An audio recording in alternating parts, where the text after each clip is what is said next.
Welcome to Corepunk World. It's been a while. I wasn't sure if I'm going to continue this channel, but this Alpha 3 was so good that I had to make a video and talk about it.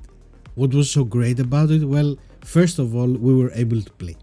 Okay, that's the most important. In the previous alphas, like there were so many issues, network issues, crash issues, that we weren't able to play.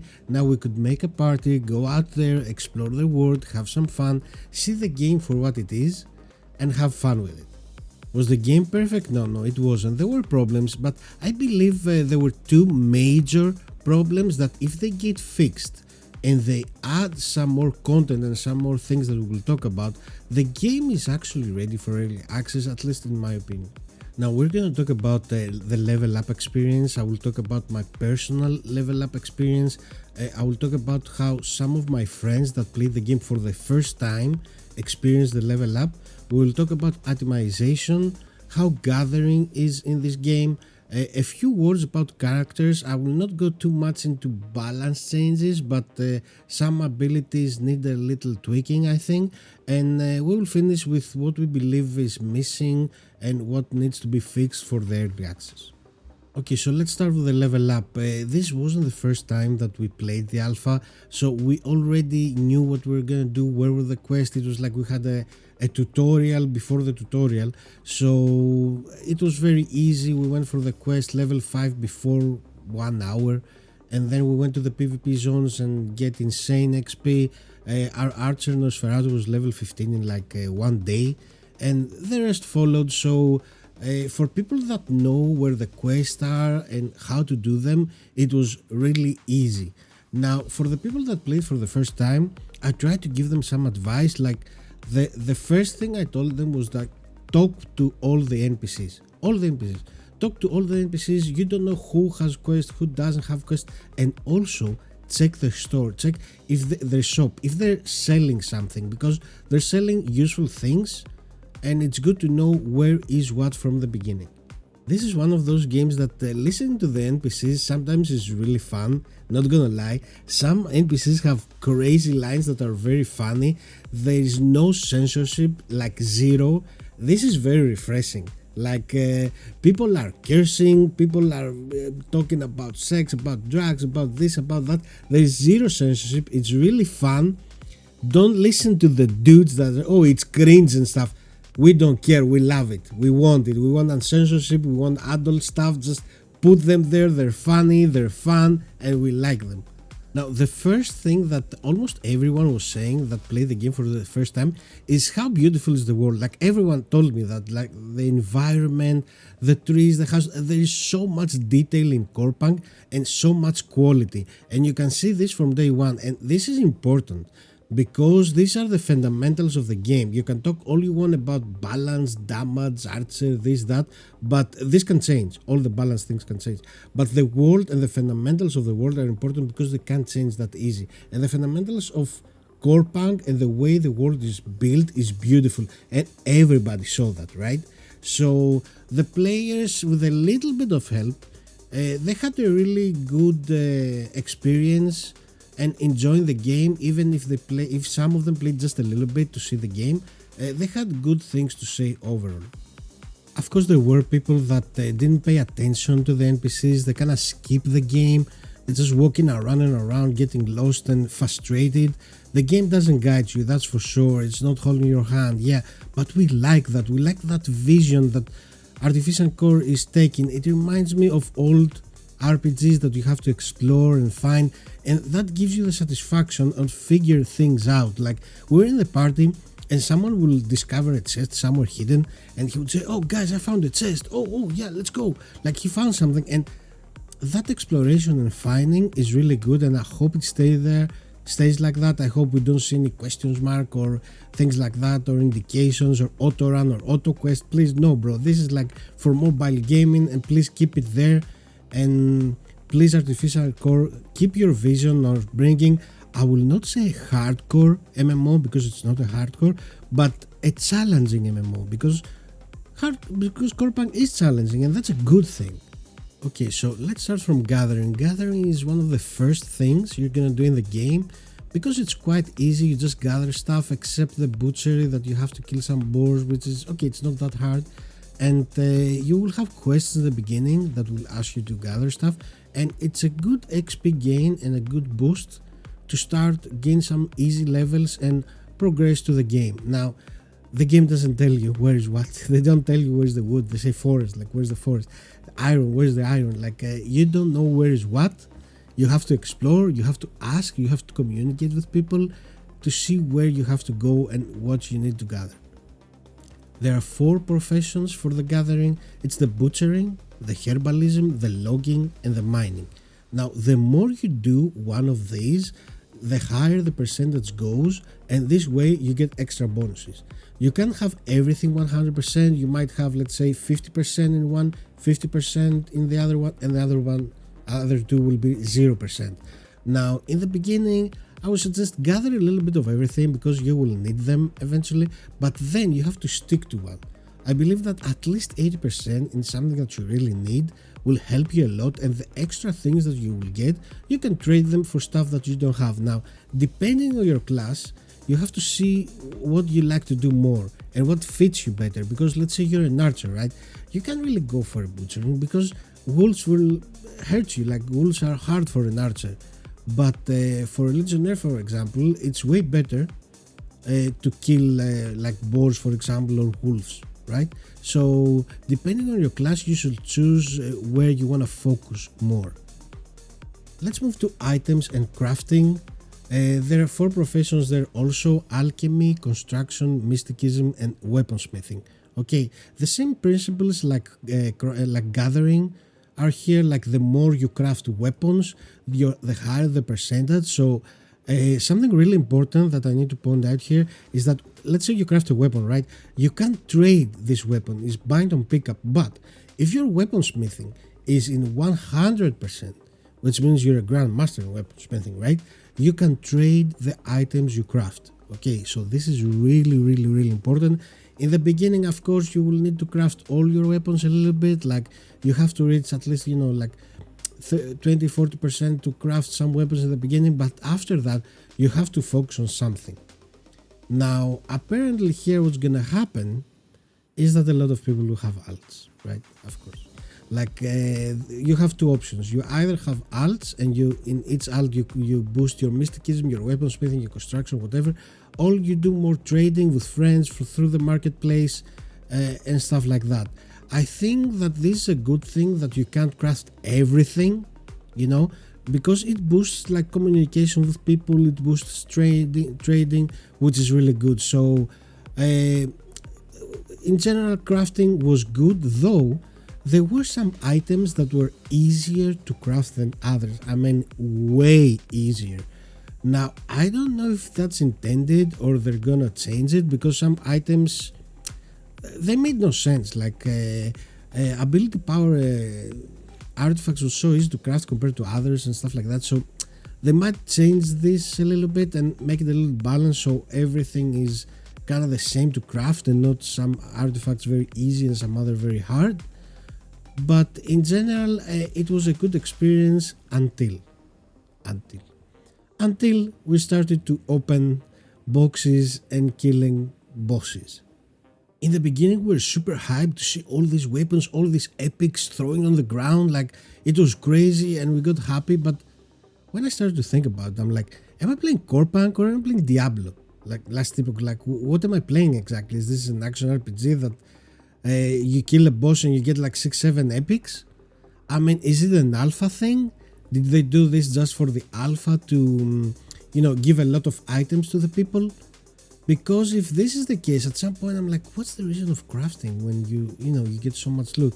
Yeah, of course there's a reason for crafting, because you can target the specific items, but I definitely don't agree with all this loot from bosses. I would propose something to the developers, because okay, it's their game, it's their choices, but what I would like is, if you kill a boss, let's say, right, not to get 6 epics. Jesus Christ, like, let me get items and materials actually to craft the epics. Give us, like, let's say 100% 2 green items, 100% 1 blue item, and around, I don't know, 5% maybe 10%, I don't know, an epic item, you know, like give us decent loot but not epic, bro. Like this is crazy. Like in the alpha especially, there was no reason to craft and spend time crafting, because it takes a lot of time to get 100 and start to craft epic items. Like it's not that easy, but killing a boss takes 5 to 10 minutes literally, and you get like so much loot. It was crazy. I hope this was an alpha thing, and I hope the epic drops from chests and bosses is not that insane, but there should be loot in order to help you craft epic items. That's what I would like. Okay, moving to the classes, let's say a few words. I haven't seen all the classes, but a lot of people played different classes also. We talked, and let's start with the elephant in the room. Okay, let's start with the archer. First of all, I have to say archer is the only ranged DPS in the game right now. Okay, yes, it's very strong class. Yes, it was the king of PvE. Yes, it was the class that was easier to play and easier to level up. Okay, and that's not just my opinion, the numbers show it. Like if they put the data from what happened to the alpha, who do you think is gonna be first in damage? Who do you think is gonna be first in XP, first in level, first in everything? Archer was the king, okay, but it was the only ranged DPS in the game, and yes, it was easier for the archers to farm the early mobs when they were a lot higher level than them. Let's say a 5 level archer could easily kill 15 level skeletons and stuff like that, which was not so normal, and they could do that because they have range damage and they can kite. Okay, I don't want archers to get nerfed. Okay, this is a range DPS thing, and it will always be when you have range damage, you take no damage, you can easily kill melee higher level mobs with a little bit of try, and you will get rewarded. Now, my problem is the reward. My problem is like killing a skeleton like that and get 700 XP. It's insane. Like it's crazy. It's unfair for the rest of the classes. Okay, I don't want archer to get nerfed. Like people were having fun with the character, they like the character, they enjoy the character. I'm not saying nerf the archer, leave it like this, but buff the rest of the cast. For example, let's go to the blast medic, right? All the blast medics that I talked, like every single one of them had the same problem, the bouncing of the Q. Like it didn't bounce, bro. It had its own will. Like sometimes it will bounce, sometimes it will not bounce, sometimes it will bounce a little further. I don't know what was that. Was that a DC thing, a desync thing from between players? I don't know what was the technical issue, but what I would propose to the devs is that the second and the third and the bounce in general to have a bigger range between players. Like blast medics, keep closer, stay closer, like stay close to each other. We stay close to each other, it didn't even bounce. Like, what's wrong with that? And it's not, and also like dedicated healers that played only heal in other games didn't feel so satisfied. They didn't feel that Blast Medic was a pure healer, you know, like the healer we saw in the trailer. Like this character needs to get in the game as soon as possible. For all the healers out there in the world, they want a dedicated healer. Okay, so for the Blast Medic, what I have to say is this with the bounce. Okay, let's move to the Legionnaire, and oh boy, I have to say a lot of things about this dude because it's the class that I played the most and gathered the most information, right? So let's start with the Q. Bro, why? Why does the Q have so much pushback? Okay, so if you think about it, like what's the good things that you get from pushing the enemy so far away, and what's the bad things? First of all, in PvE, like there's zero positive things. Like, okay, maybe some mobs are in your healer or your DPS and you push them away to give them some space to breathe, right? I mean, okay, that's something useful, but you want the mobs to be close to you. You don't want them as a melee character to push them far away and then run to go closer to them. That's super annoying. Plus, when you're pushing them back, your teammates are losing their abilities because you displace them to another move, and that makes everything frustrating. Like the negatives are so much that overwhelms the positive of of the pushback being so far away. What I would propose is that, okay, do it a knockback. Like what someone does that knocks up the mobs a little bit. Okay, make a small displacement, just a little bit, but not that far away, and then you have to chase the mobs or chase someone to go there. That's number one. Number two, it's an interrupt ability. Why does it have a startup? Why? Like, I don't get it. You need to interrupt. You need a button that is fast to interrupt an ability. Why you have 0.2 startup? Why? It doesn't make sense. It should be instant. Okay. And number three, it says 130% aggro. Yeah, right. Are you kidding me? Like, there's two options, right? Either the aggro didn't work at all, or either the damage of the archer is so insane, overwhelming, I don't know what, that you can't keep up the aggro. I don't know what's happening, but the whole Trinity thing of having someone as a tank, have a ranged DPS and a healer that the devs said that they want, it doesn't work. The tank cannot keep the aggro. He can't. Like, the damage of the archer is so big that you can't keep the aggro, or the aggro doesn't work. Okay, please fix that, because it's really nice to have a Trinity. It's really, I personally like it, and I think the devs want that also, to have a tank to peel, to take the aggro, to interrupt, to do all these tanky things that we like, a healer to heal, and a DPS to do damage, right?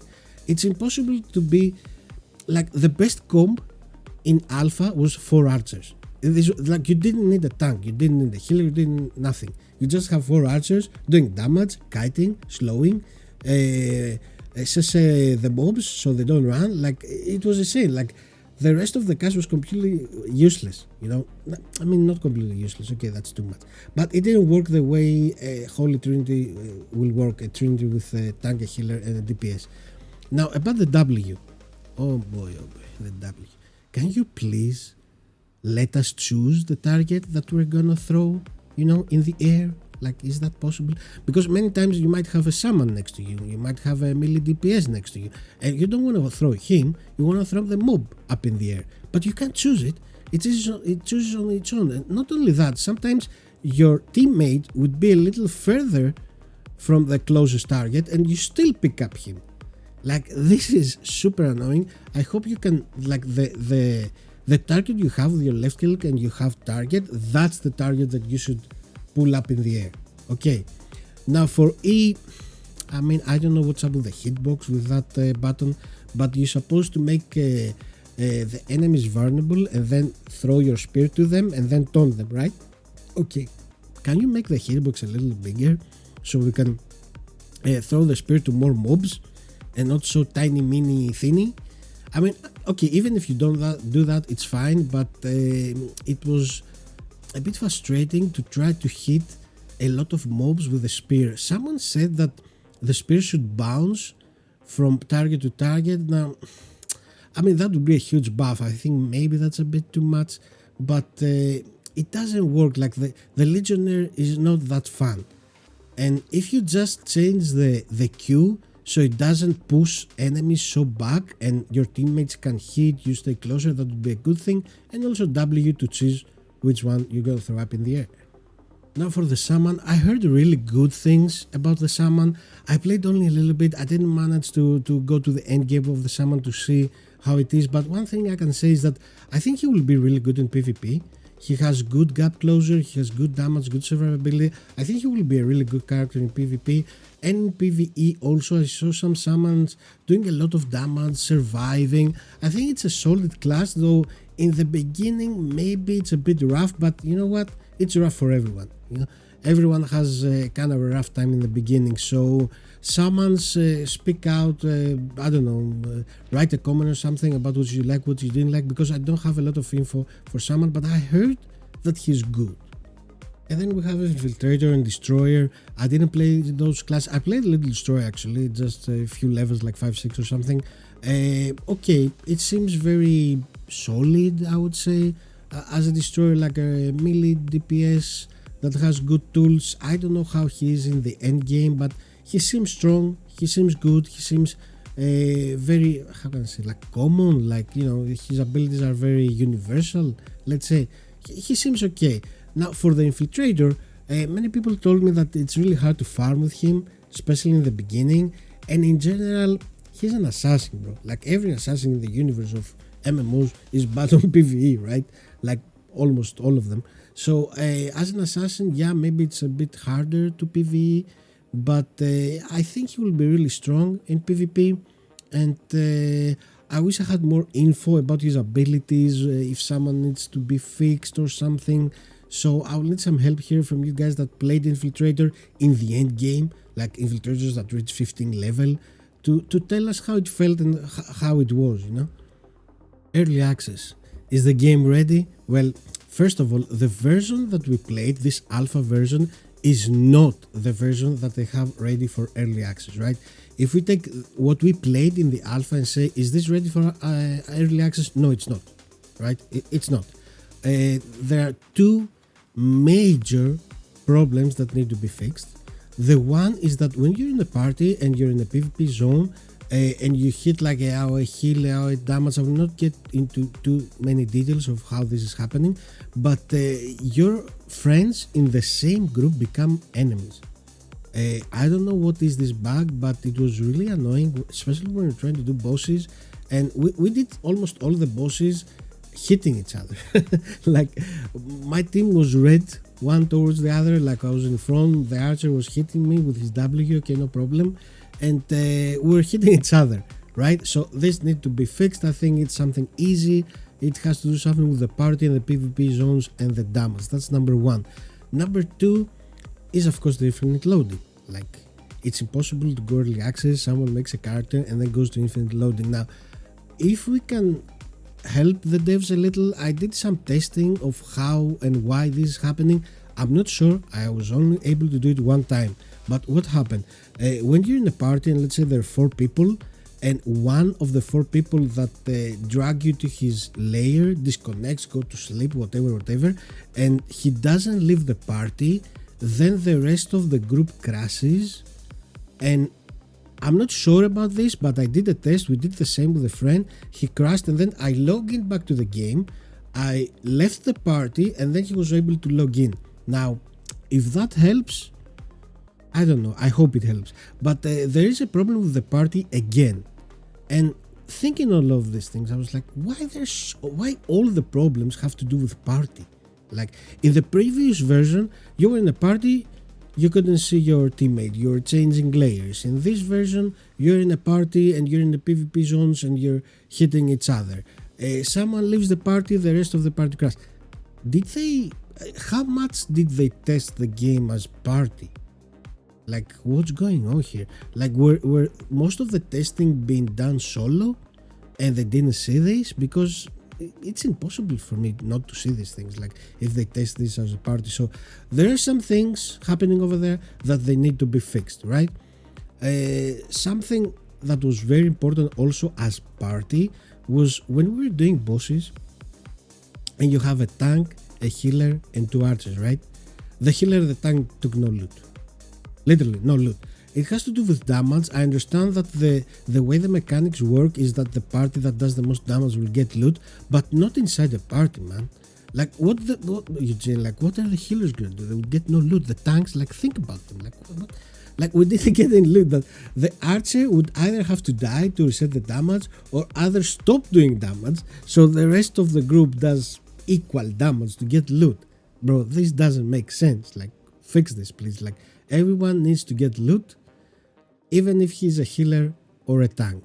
So that these things need to get fixed before we go early access. But keep in mind that they said that in the early access there will be 2 new large settlements, right? So the 2 settlements, like the small villages you have, there will be 2 more. I think we saw one up in the north, maybe it's that, I don't know. But there will be new biomes, new NPCs, new mobs, so we know that's gonna happen. Plus we're gonna have, we're gonna have mounts, bro.